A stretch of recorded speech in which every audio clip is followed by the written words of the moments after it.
આજરોજ કેબિનેટ આદિજાતિ વિકાસ પ્રાથમિક માધ્યમિક અને પ્રૌઢ શિક્ષણ મંત્રી શ્રી પ્રોફેસર ડોક્ટર કુબેરભાઈ ડિંડોર સાહેબે તેમના પ્રભારી દાહોદના સાગડાપાડા ખાતે આયોજિત કાર્યકર્તા સંમેલનમાં ઉપસ્થિત રહી જશવંતસિંહ ભાભોરને જંગી બહુમતીથી વિજય બનાવી દાહોદના જનજનના હૈયાને કેસરિયા રંગે રંગવાનો હુંકાર ભર્યો।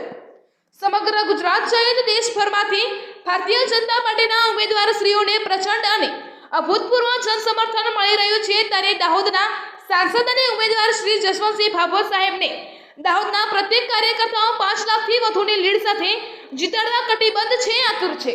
આ સંમેલનમાં સાથી મંત્રી અને લોકસભાના સંયોજક શ્રી બચુભાઈ ખાબડ, જિલ્લા દાહોદના સાંસદ અને ઉમેદવાર શ્રી જશવંતસિંહજી ભાભોર, દાહોદના અધ્યક્ષ શ્રી શંકરભાઈ અમલિયાર, ફતેપુરના ધારાસભ્ય રમેશભાઈ કટારા, લીમખેડાના ધારાસભ્ય શ્રી શૈલેષભાઈ ભાભોર, સંગઠનના હોદ્દેદારશ્રીઓ અને કર્મનિષ્ઠ કાર્યકર્તાશ્રીઓ ઉપસ્થિત રહ્યા હતા। અહેવાલ દિનેશ બી ભાભોર।